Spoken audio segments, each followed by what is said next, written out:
Primary নিয়োগ পরীক্ষা 2010-এ আসা একটি ম্যাথ নিয়ে উপস্থিত হলাম। প্রিয় শিক্ষার্থী, অঙ্কটি প্রথমে রিটেন প্রসেস করবো, এরপরে শর্ট টিক্সে 5 সেকেন্ডে কিভাবে করা যায় সেই প্রসেসটিও দেখাবো। খেয়াল করেন, মনে হচ্ছে কোনো পরিবারের 10 জন সদস্যের 30 দিনের খাবার আছে। যদি ওই পরিবারে আরো 5 জন অতিথি আসে তাহলে ওই খাদ্য মোট কতদিন চলবে? প্রিয় শিক্ষার্থী, তাহলে আমরা যদি রিটেন প্রসেস করি তাহলে আমরা লিখতে পারবো যে 5 জন সহ মোট সদস্য। আগে কত জন ছিল? আগে ছিল 10 জন, পরে হলো 5 জন, ইকুয়াল টু 15 জন। প্রিয় শিক্ষার্থী, এখন এই 15 জনের ওই 30 দিনের খাদ্য কতদিন চলবে সেটা বের করতে হবে। প্রিয় শিক্ষার্থী, খেয়াল করেন, আমরা যদি বলি যে 10 জনের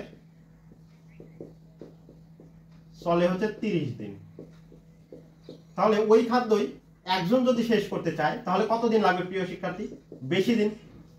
এবং ওই খাদ্য যদি 15 জন শেষ করতে চায় তাহলে কম দিন লাগবে।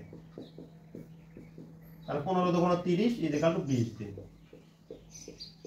প্রিয় শিক্ষার্থী, তাহলে দেখেন 10 জন খালি 30 দিনে খাদ্য শেষ করতো, এখন 15 জন সেটা 20 দিনে খাদ্য শেষ করে ফেলতেছে। প্রিয় শিক্ষার্থী, এখন এই প্রশ্নটি যদি আমরা শর্ট টিক্সে করি তাহলে খেয়াল করেন পিএইচডি মেথডে করব।